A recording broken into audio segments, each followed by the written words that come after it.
आपको लगता है आशुतोष जो कह रहे हैं वो सही कह रहे हैं? आपको लगता है ये सरकार अनप्रेसिडेंटेड क्राइसिस से गुजर रही है?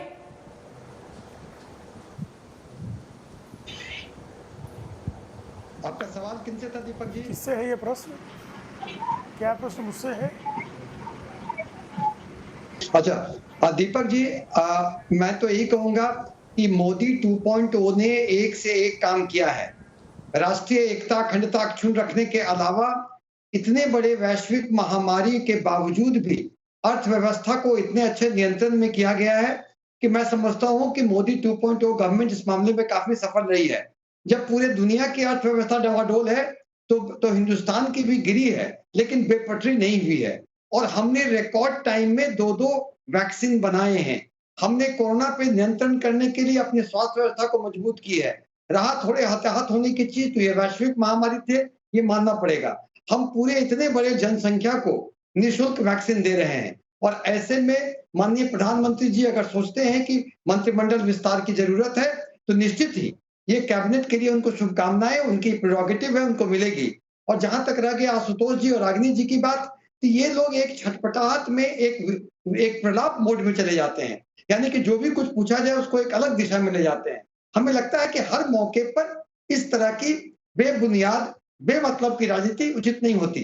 अब हमारे रागिनी नायक जी ये हिंदुस्तान के मंत्रियों को नमूना कह रहे हैं। अरे हमें लगता है कि अपने ही जब उनके मनमोहन सिंह की गवर्नमेंट थी तब मैं कुछ कमेंट नहीं करना चाहता, उसमें से नमूना चुन ले, अपने गिरेबान में झांक लें। कहते हैं कि वो मंत्रिमंडल विस्तार अपने से करते थे मनमोहन सिंह। पूरी दुनिया जानती है मंत्रिमंडल विस्तार कांग्रेस पार्टी में किस कारण कैसे होती थी। और यहाँ पे आशुतोष जी कहते हैं कि चर्चा करके होनी चाहिए। तो आशुतोष जी आपके नॉलेज के लिए बता दें कि प्रधानमंत्री जी सहयोगी दलों से चर्चा करके ही मंत्रिमंडल विस्तार करते हैं। और इस बात को आप मान लें, आप अपनी राजनीतिक अंधत्व के कारण आप कुछ भी बोलने के लिए स्वतंत्र नहीं है।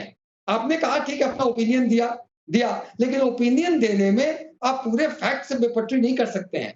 अर्थव्यवस्था पर आपने जितनी सारी बातें बोली, हमें लगता है कि ये बेबुनियाद थी।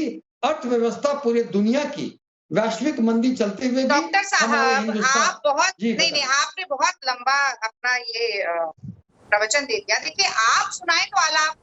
रागिनी एक मिनट रागिनी मुझे डॉक्टर अजीज खान के पास जाना है। रागिनी एक मिनट रुकिए, आप मुझे डॉक्टर अजीज खान के पास जाना है, उसके बाद मैं आपके पास जरूर आऊंगा। उनको एक बार भी मौका नहीं मिला है। डॉक्टर अजीज खान मुझे बताइए, अब तो आपके लिए चुनौती बढ़ गई है, क्योंकि कहा जा रहा है कि जिस राज्य की जितनी जनसंख्या उतने ज्यादा मंत्री, यानी यूपी के शेयर भारी भरकम होगा, जातिगत समीकरण भी साधे जाएंगे। तो आपको तो तैयार रहना चाहिए अब उत्तर प्रदेश में लड़ाई के लिए। देखिए दीपक जी, सबसे बड़ी बात यह है कि जब नीत में ही खोट हो और नियत में खोट हो तो ये चाहे जितना बड़ा जंबो कैबिनेट बना लिया जाए, सिपा सलारों की फौज बना ली जाए, मुझे लग रहा है उससे कुछ होने वाला नहीं है। और उत्तर प्रदेश के वैसे भी 10, अगर प्रधानमंत्री जी को भी मिला लिया जाए तो 10 ऑलरेडी कैबिनेट में है, 10 मंत्री ऑलरेडी है। और इतना बड़ा कोरोना काल हुआ, इतनी बड़ी समस्या आई उत्तर प्रदेश में, एक भी मंत्री यहाँ पूछने नहीं आया, हाल लेने नहीं आया। एक बात अभी जैसा कि मैं सुन रहा था कि मैक्सिमम गवर्नेंस और मिनिमम गवर्नमेंट, साहब ये चीजें एक जुमला है और वो जुमला साबित हुई, क्योंकि काम तो सिर्फ 2 ही लोगों को करना है और 2 लोग कर रहे हैं। मोदी जी का मंत्र है कि नाम के लिए मंत्री और काम के लिए प्रधानमंत्री, ये उनका जुमला है, ये उनकी सोच है। तो साहब वो सोच पहले से साबित हो रही है। अब पहले से 2 ही लोग काम कर रहे हैं और आने वाले वक्त में भी यही लोग काम करेंगे। चाहे जितना बड़ा जंबो कैबिनेट बना ले, सिर्फ देश पर एक भार बढ़ने जा रहा है, एक खर्चा बढ़ने जा रहा है, इसके अलावा कुछ नहीं है।